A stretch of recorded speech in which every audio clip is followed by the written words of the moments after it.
La serie del que vamos a empezar en este mes, me gustaba mucho el estudio que estaba haciendo porque literalmente toda la serie se va a basar en un solo versículo. Y les voy a estar explicando por qué, vamos a ir por partes.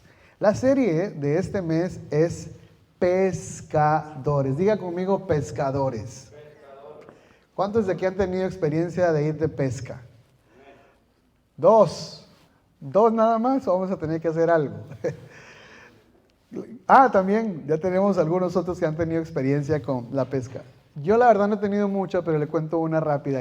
Y más que aprender a pescar, fue una experiencia de mucha, que me da risa y a veces se lo cuento a mis niñas como un chiste. Conocí a un amigo que me dijo un día en Los Ángeles, vamos a pescar, y me acuerdo que nos levantamos muy de mañana. Llegamos a Santa Mónica Pier, ahí en Los Ángeles, y nos metimos a un lugar donde se puede pescar y comenzó a armar los anzuelos. Y cuando armaba los anzuelos, pues había lombrices y varios insectos. Y él se había llevado a su sobrinito, que tenía como unos 6 años.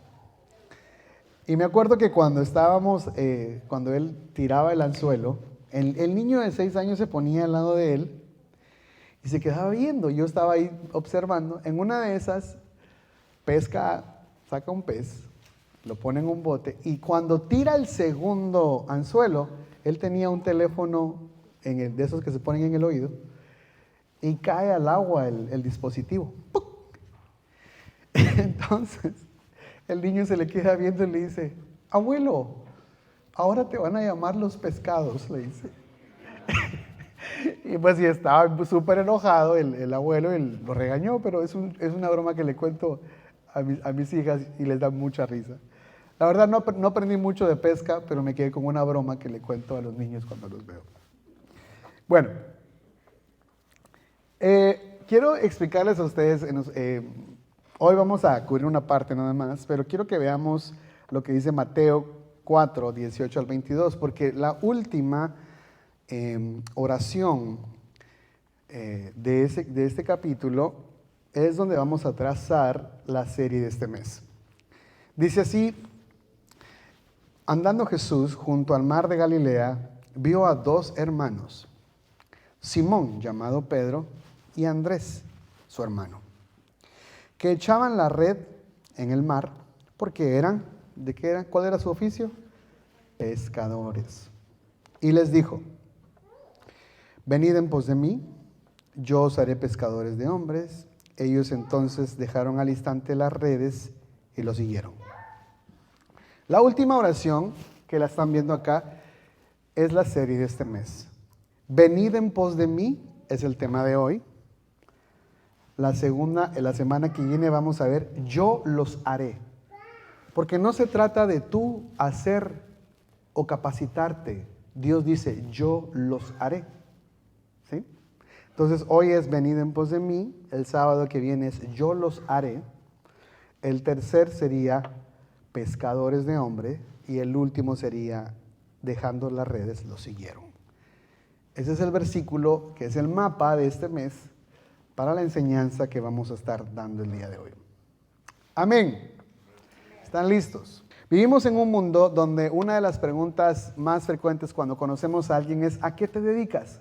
¿Qué es lo que haces? ¿Cuál es tu oficio? ¿Cuál es tu profesión?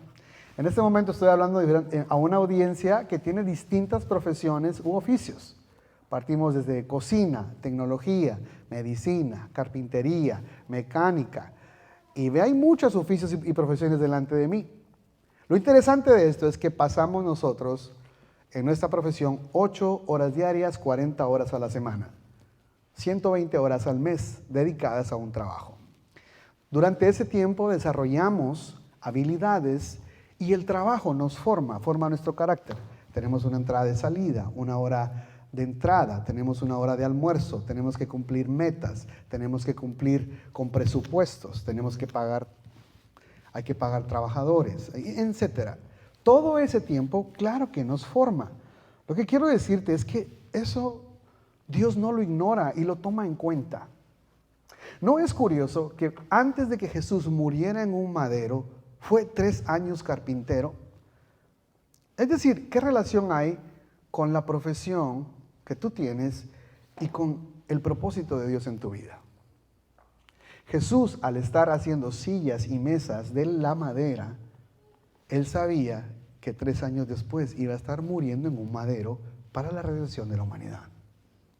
¿No es curioso que Moisés tiene que ser capacitado hablándole a políticos egipcios, a personas importantes, y que cuando Dios lo llama, después de estar 40 años en el desierto, Dios usa esa habilidad para ahora llegar a Faraón y decirle, deja ir a mi pueblo? A veces no dimensionamos esto, pero es que hoy en día todos hablan mal de los presidentes y de los políticos, pero en ese entonces Faraón era Dios para Egipto. Nadie podía dirigirse a Faraón de tú a tú, pero Moisés había desarrollado habilidades que Dios va a usar ahora para hablar directamente con el Faraón. ¿No es curioso que el rey David primero tiene que pastorear ovejas para después pastorear una nación? Lo que quiero decirte es que si a veces te cansas o te frustras en tu trabajo, no es tiempo perdido. Hay un propósito de Dios donde Él está desarrollando en ti habilidades que eventualmente vas a poder usar para su reino. ¿Cuántos dicen amén? Bueno, entonces el versículo que acabamos de leer en Mateo capítulo 5, algún contexto quiero darte. Esto ocurre en el mar de Galilea. Era un centro económico muy fuerte en Israel. Algunos historiadores dicen que había mucha economía, mucho movimiento, pero la producción más fuerte en Galilea era la pesca. Era de donde salía el comercio fuerte de esta región. La pesca era una profesión muy exigente. Los que han pescado acá me darán la razón. Los pescadores trabajan principalmente de noche o muy de madrugada, porque parece ser que los peces madrugan. Y si quieres agarrar peces tienes que levantarte temprano, ¿sí? Los pescadores tienen que conocer las corrientes, porque de acuerdo al tipo de corriente es donde vas a determinar si eres exitoso en tu pesca o no. Tienen que conocer los vientos, ¿sí? Tienen que saber cómo reparar las redes en el momento y saber reparar para seguir la pesca. Los pescadores dependen de la condición del lago. No cualquiera puede vivir este oficio. Probablemente Pedro y su hermano desde niños habían aprendido el oficio de ser pescadores. O sea, es decir, en ese tiempo un pescador no era, ayer comencé a pescar, soy pescador. No. Había que tener mucho conocimiento, mucha práctica detrás del oficio de ser pescadores. Pedro y Juan habían logrado el éxito de sus vidas. Nosotros los vemos hoy como pescadores, pero en ese tiempo habían logrado la empresa familiar. Tenían una barca, es decir, más bien, actualicemos la pregunta. ¿Cuántos de aquí tienen un yate? Bueno, más bien, ¿cuántos de nuestros amigos que les va bien económicamente tienen yates? Bueno, Pedro y Juan tenían una barca ahí afuera. O sea, les iba bien en la empresa. Habían logrado que el negocio familiar les produjera el capital, ¿sí? Era el futuro que imaginaban y precisamente estaban siendo capacitados. No que Dios les iba a quitar las habilidades, Dios estaba a punto de cambiar el enfoque de sus habilidades. Dios no ha tomado el tiempo de tu trabajo como tiempo en pérdida. Has desarrollado habilidades, has desarrollado un carácter donde Dios lo único que va a hacer es que va a cambiar tu enfoque. Jesús aparece y usa su oficio, su profesión. Y es curioso cómo Jesús se identifica con ellos. Porque Jesús les dice, vengan en pos de mí y los haré pescadores de hombres. Y ellos le siguieron. Aquí hay varios puntos que no quiero trazar, pero sí quiero mencionar algo. Es impresionante la manera en que Jesús enseña. ¿Por qué no dijo Jesús, vengan en pos de mí y los haré escultores de hombres? ¿Por qué Jesús no les dijo, los haré constructores de hombres? ¿O por qué no dijo, los haré mecánicos de hombres. Lo importante aquí no es ser pescador, lo importante aquí es que Jesús veía el contexto del oficio de estos hombres. Entonces, si tú trabajas en la construcción, Jesús hoy te dice, sígueme, te haré constructor de hombres. Si trabajas en la cocina, te haré cocinero de hombres. Si trabajas en la medicina, te haré médico de hombres. Si trabajas en la carpintería, te haré hombres que trabajen con madera. Lo importante acá es que Jesús conecta el contexto de tu profesión para decirte, usaré tus habilidades y las voy a dirigir a un concepto, a un objetivo distinto. Yo soy maestro de profesión. Bueno, ahora hago otra cosa, pero las habilidades de la docencia son las habilidades que estoy usando hoy. Porque Dios usa el contexto, las habilidades y las cambia de enfoque para su reino. Amén. Si eres ama de casa, Dios te va a llamar a formar hombres y mujeres con un espíritu de instruirlos en lo básico. Entonces, todo lo que nosotros dedicamos tiempo tiene una formación. Venid en pos de mí. Esa es la enseñanza del día de hoy. ¿Qué significa venir en pos de mí? Pongan atención acá a que Jesús no dice vayan, tampoco dice trabajen para mí, tampoco dice aprendan de mí en este momento. Jesús dice vengan en pos de mí, es decir, síganme. Antes de que quieras servir a Dios, tienes que tener una relación con Él. Antes de servir a Dios, tienes que tener comunión con Él. Antes de que Dios te dé una misión, tienes que tener una relación con Él. Servir a Dios no es un trabajo normal donde tú llegas y comienzas a ejercer. Jesús no te dice yo te contrato y te pongo a trabajar. Jesús te dice lo primero que tienes que hacer es sígueme. Ven en pos de mí. ¿Qué significa seguir?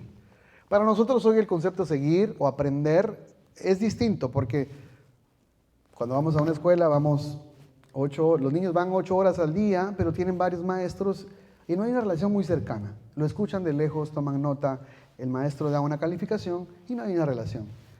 En el tiempo de Jesús, seguir a un rabino no era ese tipo de seguir. En el judaísmo del primer siglo, seguir a un rabino implicaba algo mucho más comprometedor. Amén. ¿Qué significaba? Significaba que si tú querías seguir a un rabino, número uno, tenías que vivir literalmente en su casa. Por eso es que los griegos, cuando ellos contrataban un maestro, era algo muy caro, porque literalmente el maestro, en el tiempo de los griegos y también para los judíos, tú tenías que pagar la cuota no de la clase, sino de que ese niño viviera en la casa del maestro, o de que el maestro viviera en tu casa. Porque el maestro les enseñaba cómo sentarse, cómo hablar, cómo dialogar, cómo vestirse, cómo comportarse, todas las ciencias, todas las artes. Lo iba a hacer un caballero de pe a pa. Y ese era el trabajo del maestro. ¿Sí? Entonces cuando Jesús les dice, venid en pos de mí, ellos entendieron el llamado. Era entrar a la universidad de Jesús tiempo completo. Tenían que aprender a caminar como Él, tenían que aprender a imitarlo, tenían que aprender su manera de pensar, su manera de hablar, copiar literalmente, hacerse una réplica de su maestro. Los discípulos literalmente dejaron su antigua vida para parecerse a su maestro. Jesús no los invita a una clase, Jesús no los invita a aprender una nueva forma de hablar. Jesús los invita a transformar totalmente sus vidas.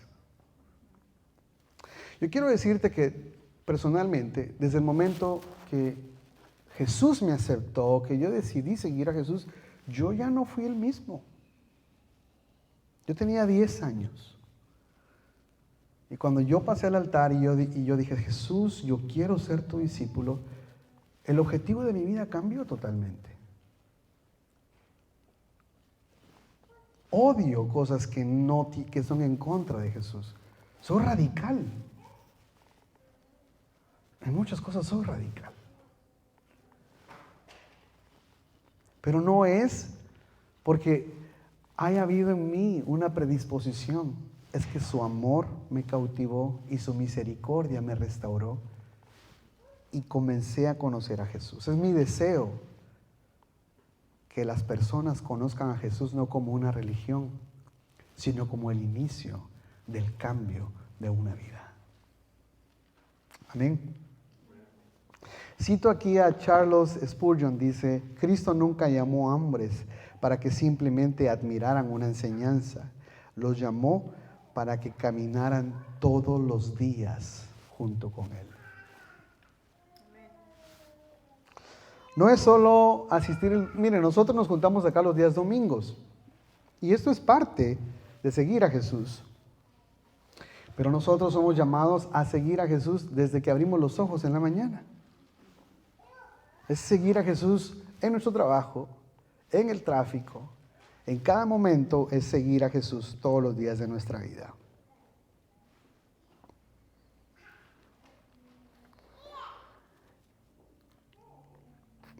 Quiero darte estos puntos acá.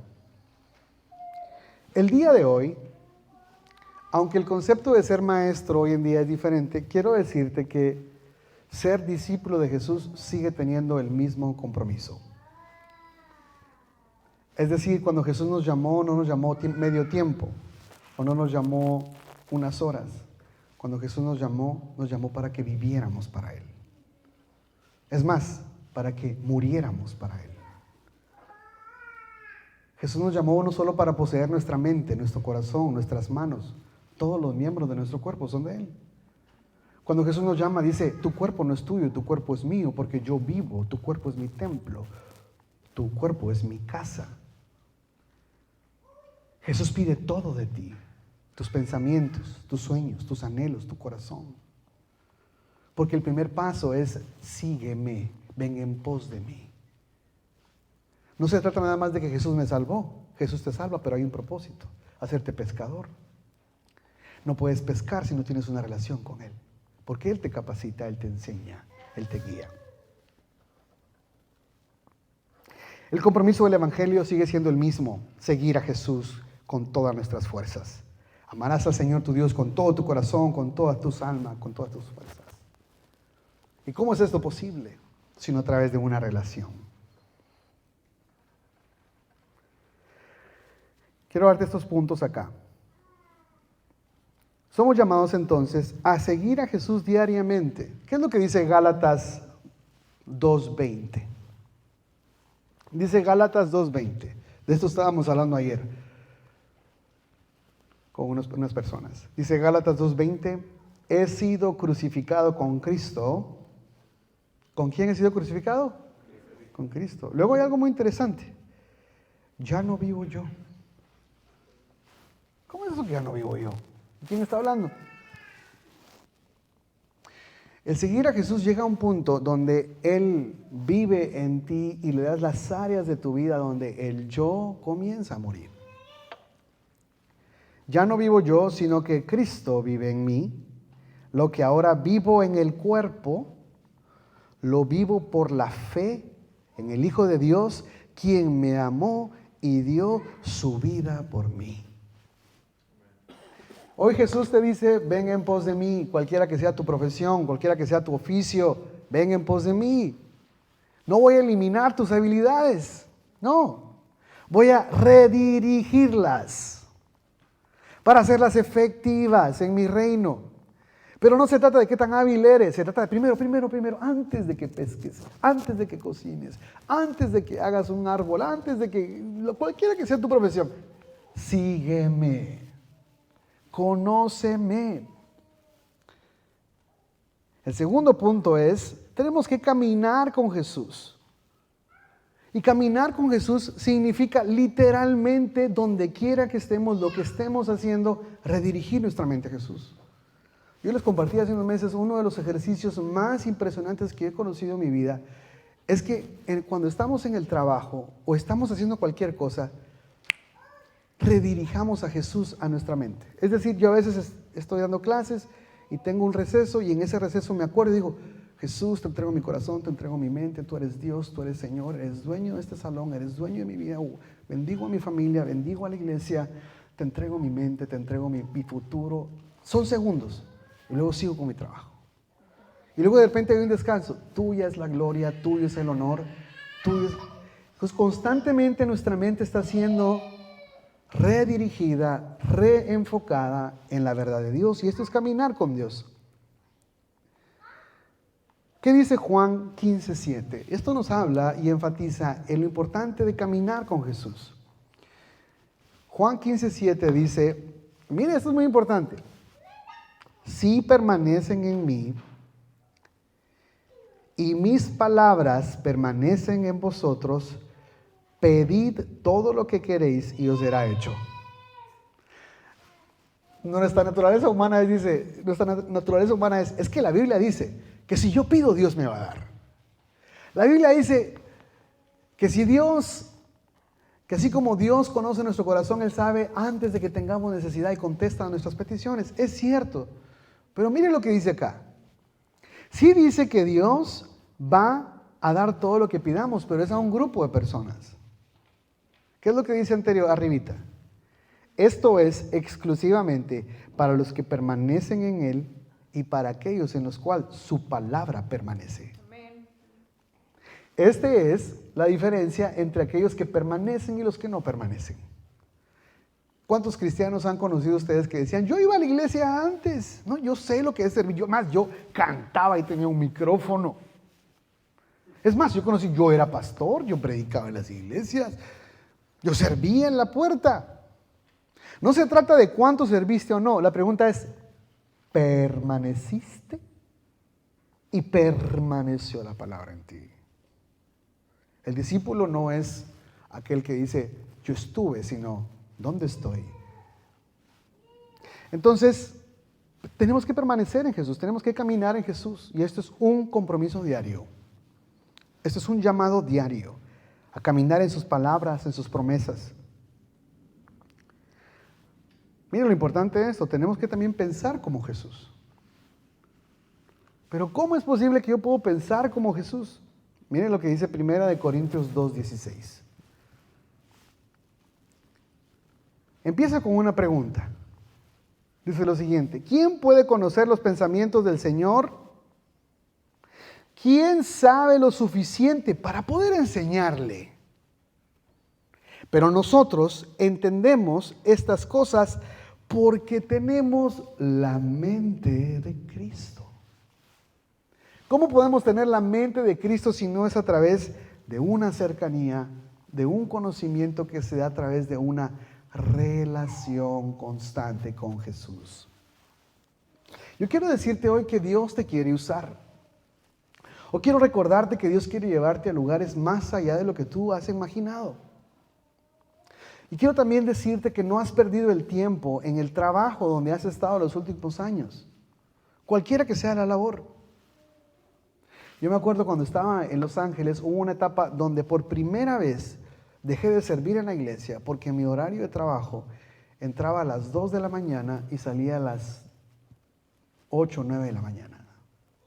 Y mi trabajo era estar en el aeropuerto y era lavar todos los platos y los vasos que los viajeros dejaban en las salas VIP donde esperaban sus vuelos.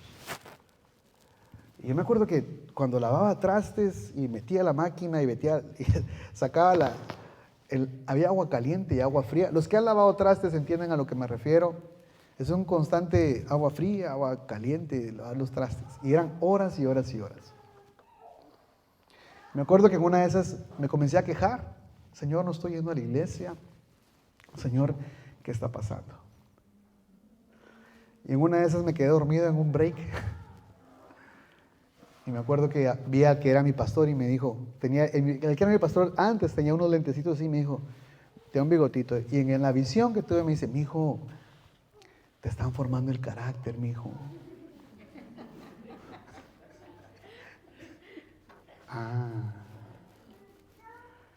Entendí.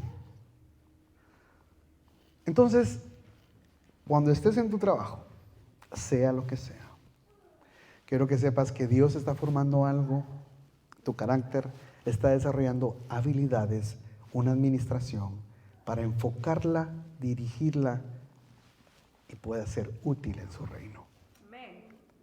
Pero más que las habilidades y más que el carácter, hoy Jesús te dice lo siguiente: venid en pos de mí. Sígueme. Piensa como yo. Camina como yo. Imítame. Habla como yo. Y a veces llega un momento donde es difícil separar a nuestro maestro. Jesús, cuando está siendo escupido y golpeado, Pedro está a lo lejos. Y Pedro ve a Jesús de lejos y la gente le dice: tú eres el discípulo de él. Y Pedro solo dijo no. Y le dijeron: hablas como él. Solo dije no, pues ese no suena como el no de él. O sea, tu tono es el tono de él. Vistes como él. Lo estás negando, pero eres una réplica de él. O sea, por eso cuando Jesús dice que somos la luz del mundo, no es una luz humana, es que cuando nos relacionamos con él, reaccionamos como él reaccionaría a esas circunstancias, a esos problemas, a esa situación. Es necesario, decía Juan el Bautista, que yo mengüe para que él crezca. Las palabras del apóstol Pablo, yo ya no vivo, sino él vive en mí. Y esto es: venid en pos de mí. La semana que viene vamos a ver: yo os haré. Porque cuando tú sigues a Jesús, no eres tú el que va a capacitarte. Dios se compromete y dice: venid en pos de mí y yo te haré. Dios te hará, no eres tú. Pero eso sería la semana que viene. Amén. Quiero que cierres tus ojos ahí donde estás. Señor, cada una de estas personas dedica tiempo a su trabajo. Algunos están frente a una computadora, otros están frente a diferentes herramientas, otros enfrente de personas. Dedican tiempo a un oficio, a una profesión.